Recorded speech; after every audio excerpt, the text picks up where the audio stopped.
Imaginez-vous au coucher du soleil, assis en silence, observant les couleurs changeantes du ciel.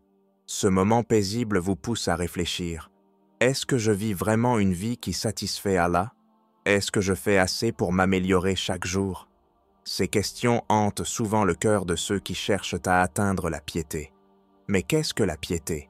C'est bien plus que prier ou jeûner. La piété se manifeste dans chaque aspect de la vie d'un musulman. Aujourd'hui, explorons 5 habitudes qui définissent les musulmans pieux, des habitudes simples mais puissantes qui rapprochent de la satisfaction divine. Première, la constance dans la prière, salat. Le prophète, paix et bénédiction sur lui, a dit « La prière est la première chose dont le serviteur devra rendre compte au jour du jugement. Si elle est correcte, le reste de ses actes sera correct. » Sunan Tirmidhi, 413. Les musulmans pieux protègent leur prière comme un trésor précieux.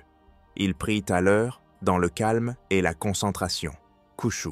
Ils se rappellent que la prière est un rendez-vous quotidien avec leur Créateur, une source de paix dans un monde tumultueux.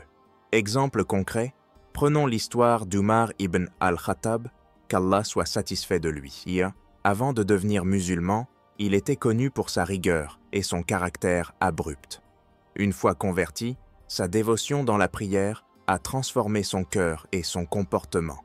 La salate est un bouclier contre les mauvaises actions. 2.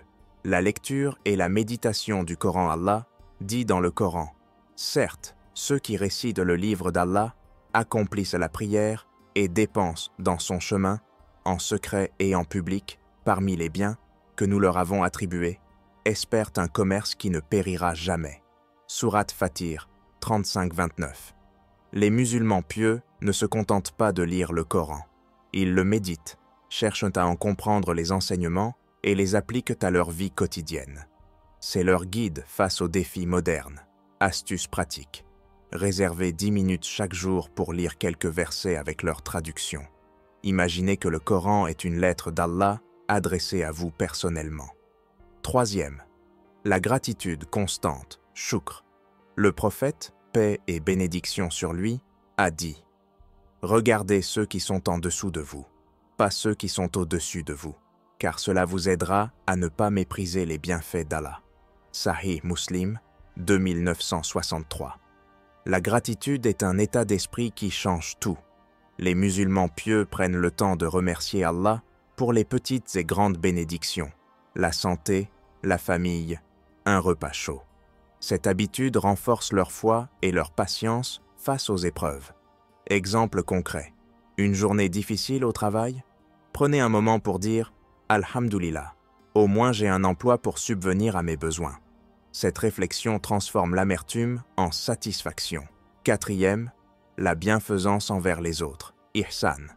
Allah dit « En vérité, Allah ordonne l'équité, la bienfaisance et l'assistance aux proches. » Sourate An-Nahl, 17, 90. Les musulmans pieux incarnent l'excellence dans leurs relations avec les autres. Ils sont justes, patients et serviables. Ils répandent le bien autour d'eux, que ce soit par un sourire, une parole douce ou une action caritative. Exemple historique. Abu Bakr as-Siddiq, qu'Allah soit satisfait de lui, était connu pour sa générosité. Il aidait discrètement les familles dans le besoin, souvent sans qu'elles sachent qui était leur bienfaiteur. Cinquième, le rappel constant de l'au-delà. Akira. Le prophète, paix et bénédiction sur lui, a dit « Soyez dans ce monde comme un étranger ou un voyageur. » Sahih Bukhari, 6416. Les musulmans pieux se souviennent que cette vie est temporaire. Cela les pousse à concentrer leurs efforts sur ce qui compte vraiment, les bonnes actions qui leur assureront une place au paradis. Ce rappel leur donne la force de résister aux tentations et de garder leur foi solide. Astuce pratique. Prenez l'habitude de visiter des cimetières ou de méditer sur la mort. Cela n'est pas morbide, mais un rappel bienfaisant de l'importance de préparer l'éternité.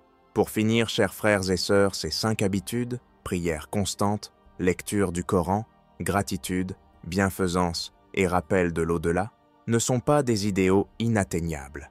Ce sont des étapes concrètes que chacun peut intégrer dans sa vie quotidienne. Demandez-vous aujourd'hui, Quelle habitude puis-je commencer à renforcer? Peut-être être plus ponctuel dans vos prières ou exprimer davantage de gratitude. Peu importe par où vous commencez, l'essentiel est de progresser, pas à pas. Rappelez-vous, Allah n'impose à une âme que ce qu'elle peut supporter. Sourate Al-Baqarah, 286. Alors, placez votre confiance en lui et faites de chaque jour une opportunité de vous rapprocher de votre Créateur. Qu'Allah nous guide tous sur le chemin de la piété et de la réussite. Amin.